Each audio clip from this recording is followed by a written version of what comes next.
Bismillahirrahmanirrahim. Assalamualaikum warahmatullahi wabarakatuh. Sebelumnya perkenalkan, nama saya Rivalzi dengan NPM E1J025083.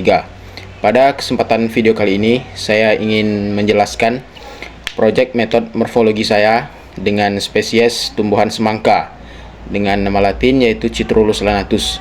Tumbuhan semangka ini termasuk ke dalam famili Cucurbitaceae. Sebelumnya saya ingin mengucapkan terima kasih kepada dosen pengampu mata kuliah botani yaitu Bapak Dr. Helvi Eka Saputra SPMSI dan Ibu Putri Mian Hairani SPMSI. Sekarang kita lanjut ke slide kedua, yakni morfologi akar. Tanaman semangka merupakan tumbuhan dikotil yang memiliki sistem perakaran tunggang atau radix primaria. Akar utama berkembang dari akar lembaga dan tumbuh ke dalam tanah. Dari akar utama inilah nanti akan muncul akar-akar atau cabang-cabang akar yang menyebar ke segala arah. Sistem perakaran semangka cukup kuat dan mampu untuk menembus tanah hingga kedalaman tertentu untuk memperoleh air, zat makanan, atau unsur hara. Selain berfungsi untuk menyerap air, mineral, dan unsur hara, akar semangka juga berfungsi memperkokoh kedudukan tanaman di dalam tanah seperti halnya pada akar-akar tanaman yang lain. Nah, selanjutnya morfologi batang. Batang semangka termasuk ke dalam batang basah atau herbaceous karena memiliki jaringan yang lunak dan banyak mengandung air. Batangnya berbentuk silindris berwarna hijau serta ditutupi rambut-rambut atau yang biasa kita kenal dengan trikoma. Menurut sifat pertumbuhannya, batang semangka termasuk batang berbaring. Hal ini ditandai dengan batangnya yang berbaring ke tanah dan ujungnya yang sedikit mengangkat ke atas karena tumbuh berbaring di atas permukaan tanah. Batang terdiri atas ruas dan buku yang menjadi tempat tumbuh daun semangka, bunga semangka, cabangnya, dan sulur semangka. Selanjutnya yaitu percabangan batang. Percabangan batang semangka ini termasuk ke dalam sistem percabangan monopodial. Percabangan monopodial itu yaitu batang utamanya tetap tumbuh, memanjang, dan lebih jelas terlihat dibandingkan dengan cabang-cabangnya. Cabang tumbuh dari ketiak daun pada batang utama dan berkembang berbaring di atas permukaan tanah. Percabangan ini berfungsi untuk memperluas bidang pertumbuhan tanaman semangka sehingga meningkatkan jumlah daun, bunga, bahkan buah yang dapat dihasilkan tanamannya nanti. Lalu selanjutnya morfologi daun. Daun tanaman semangka termasuk ke dalam daun tunggal atau folium simplex. Daun tersusun berseling atau tersebar pada batang. Helai daun berwarna hijau dengan bentuk bulat hingga menjari dan memiliki lekukan yang cukup dalam di tepi daun.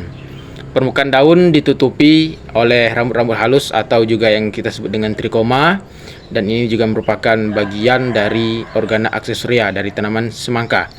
Tulang daun bercabang menyerupai jari-jari tangan sehingga termasuk ke dalam jenis pertulangan menjari. Daun berfungsi sebagai tempat berlangsungnya fotosintesis, respirasi, dan transpirasi pada tanaman. Lalu morfologi bunga. Bunga semangka berwarna kuning dan tumbuh pada ketiak daun.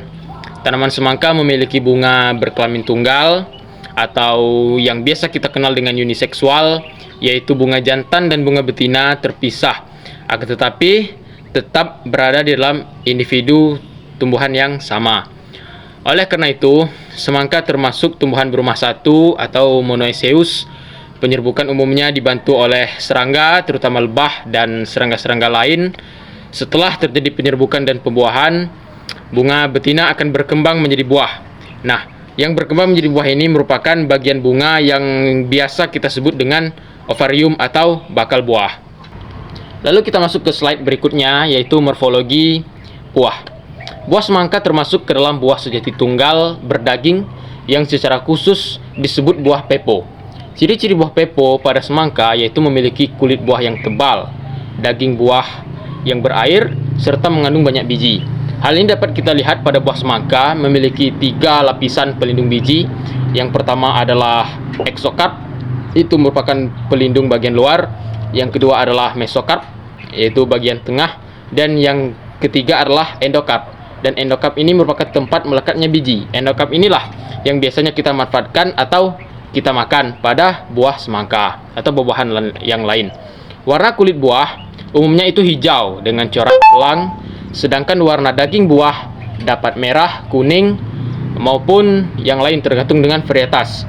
Buah berkembang dari bakal buah yang disebut dengan ovarium setelah proses pembuahan yang berlangsung dengan sempurna. Lalu slide berikutnya yaitu morfologi biji. Biji semangka berbentuk pipih hingga lonjong dengan permukaan yang licin.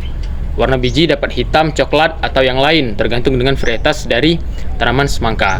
Sebagai tumbuhan dikotil, biji semangka memiliki dua keping biji atau kotiledon yang berfungsi sebagai cadangan makanan bagi embrio selama proses perkecambahan. Nah, tipe perkecambahan semangka itu merupakan tipe perkecambahan epigeal, yakni ditandai dengan biji terangkat ke atas tanah pada saat perkecambahan berlangsung. Biji merupakan alat perkembangbiakan generatif yang akan menghasilkan individu baru apabila berada pada kondisi lingkungan yang sesuai dengan tipe pertumbuhan dari tanaman semangka. Lalu kita masuk ke materi berikutnya, yakni organa metamorfa dan aksesoria dari tanaman semangka. Yang pertama ada organa metamorfa. Tanaman semangka memiliki sulur yang merupakan organ metamorfa. Sulur berbentuk panjang dan melilit serta berfungsi untuk membantu tanaman mempertahankan posisi pertumbuhannya. Yang kedua ada organa aksesoria. Semangka memiliki trikoma atau rambut-rambut halus yang terdapat pada batang, tangkai daun, dan juga permukaan daun.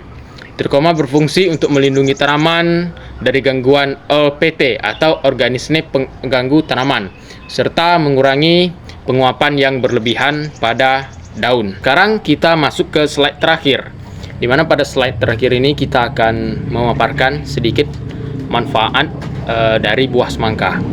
Yang pertama, buah semangka itu dikonsumsi sebagai buah segar karena memiliki rasa manis dan kandungan air yang tinggi. Yang kedua, buah semangka mengandung berbagai zat gizi seperti vitamin A, vitamin C, kalium, dan antioksidan. Dan yang kita ketahui bahwa hal itu merupakan zat gizi yang sangat penting dan sangat dibutuhkan oleh tubuh kita. Yang ketiga, buah semangka menjaga keseimbangan cairan tubuh dan mencegah dehidrasi. Lalu yang keempat, biji semangka pun dapat dimanfaatkan sebagai bahan pangan atau cemilan. Lalu yang kelima, buah semangka memiliki nilai ekonomi yang tinggi dan menjadi salah satu komoditas hortikultura yang banyak dibudidayakan petani di Indonesia.